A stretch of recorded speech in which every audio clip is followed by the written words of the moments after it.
With me today, I have my uncle slash brother, Reginald Berry. He is from Minneapolis, Minnesota. He graduated from California State University at Long Beach with a BA in sociology. In the football program, there he made all conference as a defensive back. He played in the NFL for the San Diego Chargers from 1972 to 1974, the World Football League with the Philadelphia Bell in 1975. He is the founder and executive director of Goals for Life. Let me say it again, for Goals for Life, a nonprofit foundation that is an educational youth development program that in coordination with local school districts teaches potentially at-risk youth the skills and strategies that are necessary for success in life. For 9 years, Reggie was one of the elected members of the National Football League Player Association Board of Directors. He is the longest serving board member in the history of the NFLPA. He resides in Southern California. My brother, welcome, welcome, welcome. Well, it's good to be here. Thank you for inviting me. Absolutely, absolutely, absolutely. I know we can't call it regular, but just to start this off here, what would you call, or what would you consider a regular Monday through Friday? What does your day look like? Like, do you do push-ups, sit-ups? Do you meditate? Some people pray. Like, what's your routine Monday through Friday in the mornings? Well, I get up in the morning and I might meditate for 20 minutes if I can. I don't have anything else to do. School is out, so presently I've been playing, getting up early in the morning to go play 9 holes of golf with some guy I met that was from Africa, and he's an interesting guy. Basically, that's what I've been doing, reading. I get up and read, but when during school just started, I got to get up and go to the classroom and teach those kids how to set goals, or get them to want to set goals, or be aware that why they should set goals, or how they can set goals. I tell you what now, I kind of heard you say something about golf. I thought I heard you say that. Would you say that you enjoy, doing it to where you compete a little bit, or is it just more where you just kind of go out there, isolate yourself and just kind of relax and just swing and hit that ball? Well, when I go, I'm not relaxing because I'm playing. I like to compete. I'm no good now. I don't say I'm a good golfer, I like to compete though. So me and this guy, we play all the time. We compete, call each other names. See, he beat me this morning. So now hold up. If I heard you right, you say, so repeat that again. So you don't just go out there and hit the ball by yourself and just say, okay, it's a nice day, I'm just gonna go and swing the ball. Mm-hmm. You actually, get at it a little bit with some friends. Yeah, we compete. I'm like I said, he beats me and I beat him too. Mm-hmm. But we compete, like I said, we call each other names and wish the other one bad luck. See. And then we smile. See? Y'all don't see, you said he beat you this morning now. Yeah. He still, look, Reggie's still here smiling. He ain't holding on to that loss. And I'm willing to bet you done beat him a good number of times. Yeah, I beat him, but he beats me too, and I can't stand him. What's your friend name? I just call him the big fella, but Art Richardson. Shouts out to you too. My man Reggie is going to beat you the next time y'all play golf. I'm calling it right now. Let's go ahead and put that. And that's tomorrow. See? Tomorrow. Like that. We get up early in the morning. Hey, about 6, 7? No, we hit at 6. Whew. Yeah, we want to get we got to get done because we got the rest of the day. That's right. Wow. That's right. Well, I tell you what. Now, you are from, and please correct me if I'm wrong, you're from originally Minneapolis, Minnesota, correct? Yes. Yeah. So what was life like growing up in your household? Like, were there siblings? Like, how'd you describe it? Well, I got three other brothers, so there's 5 of us and 1 girl. And my sister was the oldest, and she was the best athlete. But they didn't have sports for girls in those days. So you are not hesitating to say that your sister was the best athlete amongst y'all? Amongst everybody in the neighborhood. But they didn't have sports for girls in those days. So when she got in 8th grade, she started wearing lipstick. And she's the oldest one, so she surprised all me and my brothers, and we all passed around. You know, she got lipstick on. she turned into a girl, you know. Man. You as a brother, what number were you in? I'm in the middle. Oh. I'm in the middle. Okay, so just in general, how did you handle that? Like, you saw her, like, lipstick, just as a brother, were you protective? Were you just, like, distant, like she can handle herself? No, we were always protective of her, though. But she could fight for herself, and she did. She used to jump dudes that would get in it with me. She would get in, the older ones, so. Y'all better act like y'all know. Because usually you hear, like, we the men. So, even as little boys, we got to protect, whether it's his big sister or little sister, it's got to be us. Mm-hmm. But it sounds like she was able to handle business. Oh, yeah, she took care of us. And my dad used to tell her all the time, because she used to whip on my older brother. And he used to say all the time, one of these days, you're not going to be able to do that. And I used to think to myself, is he crazy? She's always going to be able to whip him. Yeah, I used to think that all the time. He'd say it all the time. One of these days, you're not going to be beating up on him like that. And I thought, that'll be the day. See, I mean, was it so? Would you say so? Was mom and dad in the picture growing up inside the household, or was it primarily mother or father? Mom and dad. Okay. And my mother, she was a great athlete too. She ran they tried to run her in the Drake relays. I seen her outrun my dad when I was about 10 years old out in front of the house. Yeah. You think your dad let her win? No. N-O. No. Look, okay, so who would you say you were more alike than, your dad or your mother, personality-wise? Well, most people used to say I was like my dad all the time, but all my girlfriends I've had always said I was like my mother. So I like to say I was like my mother. That's what I was just about to ask you. Okay. Because Pops was something else. Look, what's the trait that you say stand out the most that connects you to your mom? What would you say? What about? Is there any habit? You know how Michael Jordan always stuck his tongue out. He said that was his dad. Mm-hmm. But what is there a habit you got that you have? No, I don't think so. My mother's 95 years old. I just came from seeing her. I spent a week with her. God, thank you. Wow. Pops died when he was 93. But they've been divorced for years and years. But Pop died. They both lived a long time. And Pop was a golfer. He golfed, all the time. But he never golfed with me. Really? No, he wouldn't compete with me at nothing. He'd compete with my older brother or my younger, but he never competed with me. Basketball, we'd shoot basketballs. He would never shoot with me, Tell me, what, you think there's something to it, or was he just always busy? No, it had nothing to do with being busy. I don't know why he was like that. We were gonna go play golf one time, and we get to the golf, and I'm 50 years old. We get to the golf course, and all of a sudden he tells me he's gonna play with these guys, and I'll let you hit the ball once in a while. Wait a minute. And I got up at 4 in the morning for that, 4:35 in the morning. And I said, boy, I'll never play. Yeah. Reggie, I was about to say, look at here. Wait, we get to the place. He ain't say nothing on the way there. Y'all get to the place, and now he says, hey, I'll holler at you. Yeah, because he saw some other guy. I'm going to play with those guys, Come on now. Okay, so between the siblings, say it again, what was the amount? You said 5? Yeah, there's 5 of us. Okay, so between the siblings, amongst y'all, who would you say got into the most, I want to say mischief, that's my better way of saying challenges or trouble. Like, I don't want to say trouble, but problems. Me. And they all say me. Okay, what would you say though? Me. Me. I got in all the trouble. And I got a whipping every day. See, when I was little, I got my allowance taken away every week. They give us allowance and they deduct. And now I think I only got my allowance maybe one time.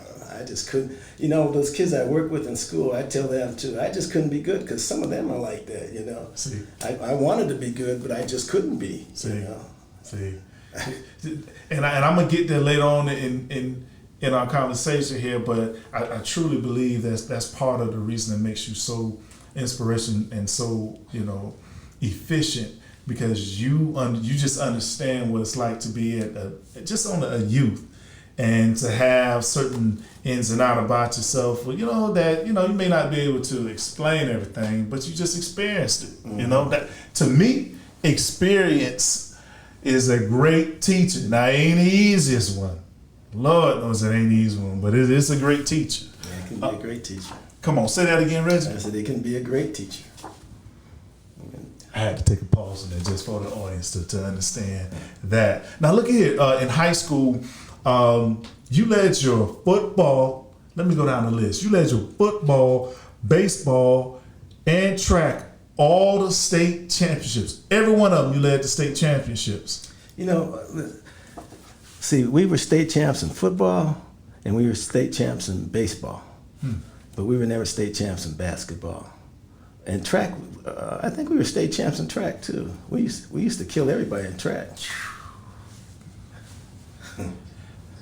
Based on what I'm understanding, you used to kick some butt. I appreciate your level of humility, but from my understanding, you used to kick some butt now.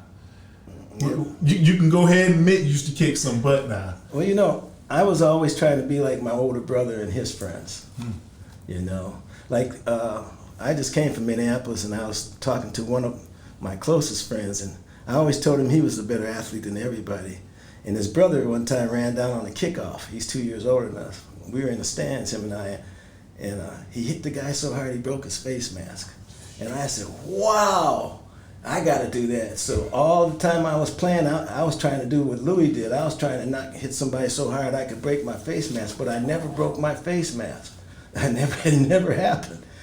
So I go home one time, and we had breakfast, and Louis was there with his grandkids, and he told me to tell one of his kids, tell him what you told me. And I told him, I said, your dad was a great athlete. He was. And I said, he had the quickest feet. And I said, and plus he was so tough. He broke his face mask hitting the guy so hard.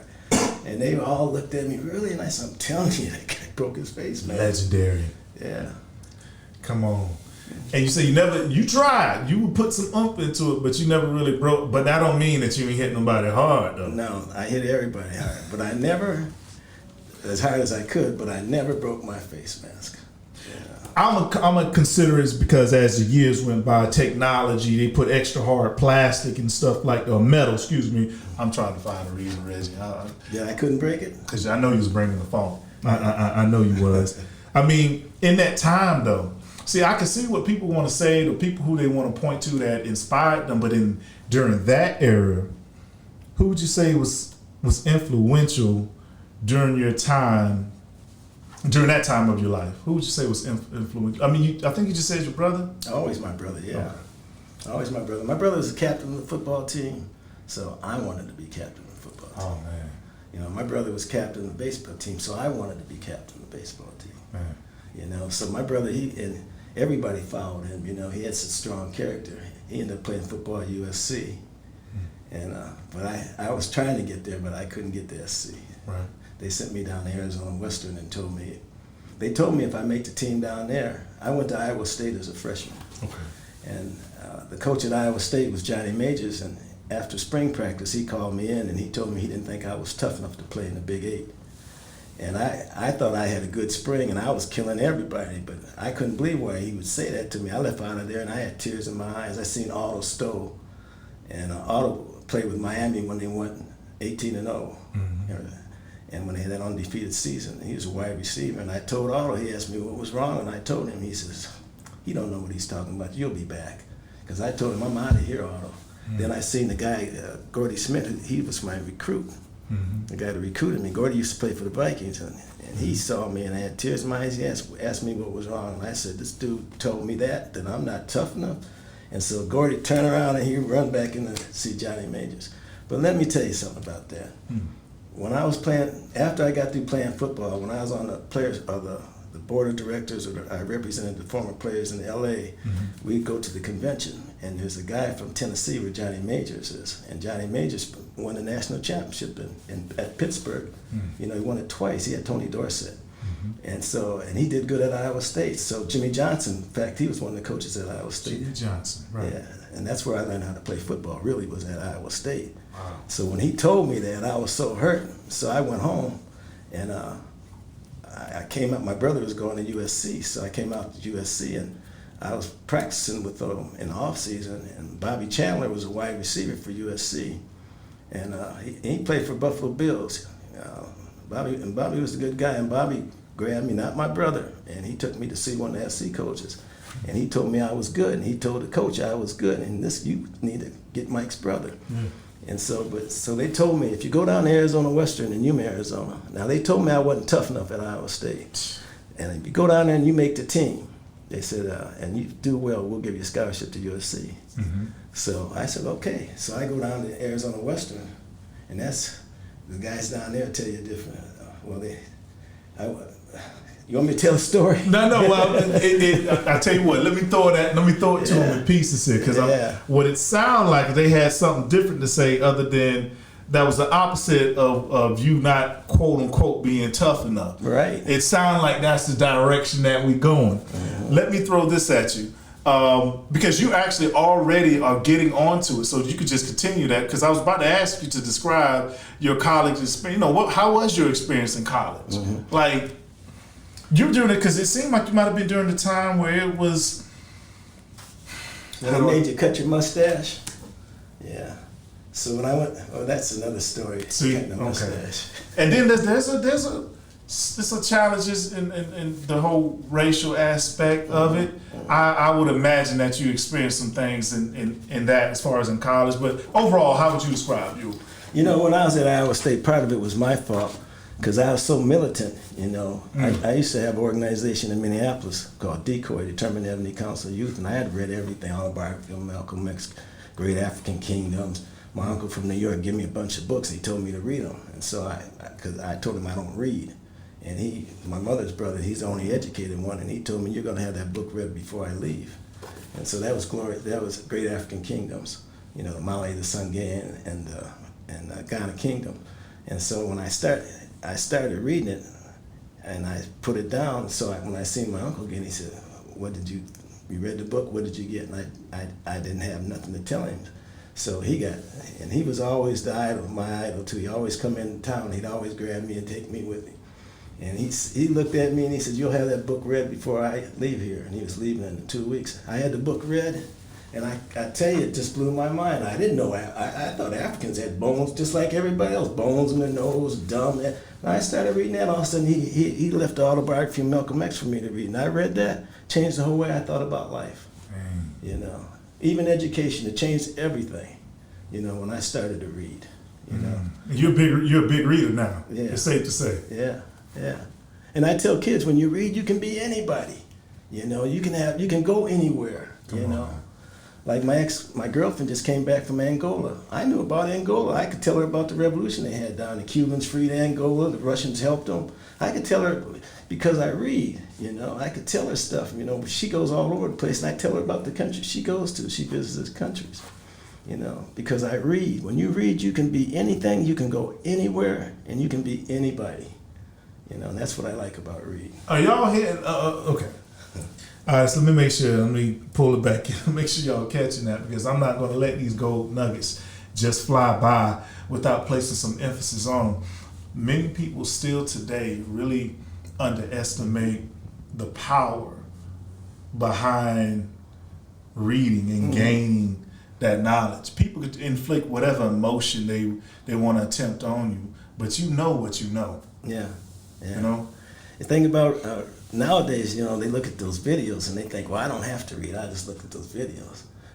What do they call them? Rhythms? Autism? Rhythms. So when you see something, all they do is see what you like, and then they keep showing you the same thing. But it's like buying a car. Yeah. And then you'll notice that same car that you purchased because I got you. They call them rhythms or something like that. Right. And not algorithms, something else. Yeah, algorithms. Okay. Yeah. I think that's what it is. Man. Yeah. I tell you what I want to do is I want to plug into, out of everything that you might have experienced in your entire life, is there anything that you could think of right now that might stand out from the rest that you either had to overcome, or it might have been traumatic and it happened and you found a way to still press on regardless? Is there anything, and I'm talking about all the things, I'm sure there's many things, but is there anything that stands out of something that you might have had to overcome in your life, or you found a way to press, it happened and you found a way to cope with it and continue on with life? Could you please? Yeah, because see, I read, but I can't write. Or let's say I have problems writing. That's what I tell kids. There's no such word as can't, only you don't want to.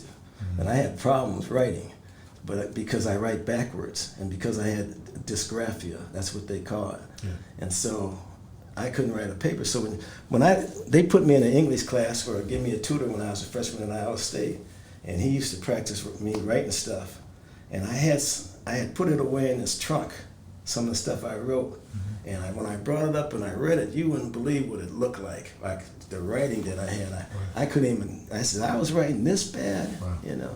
So this is what I tell kids too. I had problems writing, but that didn't mean I couldn't write. You know, what I did was I'd write the paper 3 times before I turn it in. So I'd write a paper and then I'd have you correct it. And then I'd rewrite it and have you correct it and ask somebody else to correct it, the punctuation and the spelling. Right. And then I'd rewrite it again. Then you had to do it 3 times. All my papers were 3 times. I give it to somebody else and have them, would you correct the punctuation? Because people, when they do it, they always change your meaning of what you're trying to say anyway. Right. So I'd always have to rewrite it to put it. And I write 3 times, every paper, and get somebody else to read it. Then I'd turn the paper in. That's how I got out of college. Man. You know, all the papers, all of them. Would you, first off, 2 things, and maybe this may be the therapist in me, but one, where did you get the will or the fire, if you will, to have the tenacity to do that? Because I can just think of so many situations where people be like, I'm not doing all that bumping, I'm not doing all that to be able to get to a better place with that. I'm not going through, I got to go through all that. I'm not doing all that. You just literally, the name created a system of what you did, and you stayed at it to get to the point of where you wanted to get. So where did that fight or that push come from? Like, was it your upbringing? Is it, or? You know, I don't know. I was always an athlete. I've been playing since I was 7 years old when I walked down to the park. I played on my older brother's baseball team. Then when I was 8 years old, I walked down the park, and they told the coaches that I was fast, so they put me on the football team. And I think the reason why I was persistent is because my mother was always on my case. You know, when I told my mother that I had dysgraphia, because she used to make me stay in the house because I'd get D's in English and D's in math. And she'd punish me all the time because all my brothers got A's in math and stuff. And they got, but in English they got, but I always had D's. You know, I get D minuses in math. And so she'd make me stay in the house and tell me I was smarter than the rest of them. She can't figure out why my grades were so bad. Wow. And what it was is I wrote backwards. I just didn't see things like they saw. But that don't mean I can't rationalize. Right. You know? And so my goal was to graduate from college. And it was either hook or crook. I didn't know how I was going to do it, but I was going to do it. You know, to get a degree, I had to do it, you know. And that's why I think I rewrite those papers all the time. It's because my goal, and that's one of the things we talk about in the program, Goals for Life. When you got a goal, you don't let nothing stop you from reaching it. Come on, man. Or nobody stop you from reaching it. You know, if that's your goal, like I used to, in high school, I used to look out the window and during math class, because I tried to keep up, but they go so fast, boy, and all of a sudden I'm looking out the window. And it would be snowing and stuff, and I used to dream about coming to California. And I used to say, boy, how can I get to California? And I used to think about California because my mother and my pops had been out here to California. They came back with this, you know, you go up to Hollywood, you have those plates, and they had oranges and stuff and all that. And I used to walk by it all the time and look at it and think, boy, I'm going to go to California. Inspiration. Listen, y'all, I've said it before, I'll say it again to end it with this. I'm with my brother. Look at here, man. You don't even understand. I'm with my brother, Reggie. I gotta tell you, brother, for everything, every nugget that you dropped, every word that you've laced out here to inspire what you're doing and goals for life. I pray that you just keep pressing forward and you do not let your foot off the gas, off the pedal. I pray that you keep pressing forward with it. It's kind. It's very kind. I appreciate it. I really do. Sometimes in life you must fail in order to succeed. But one thing must remain certain. Under no circumstances do you ever, ever, ever give up. This is your guy T. Wood, Triumphant Moments. I'm with my brother Reggie Berry. Thank you, man. My brother. Yeah.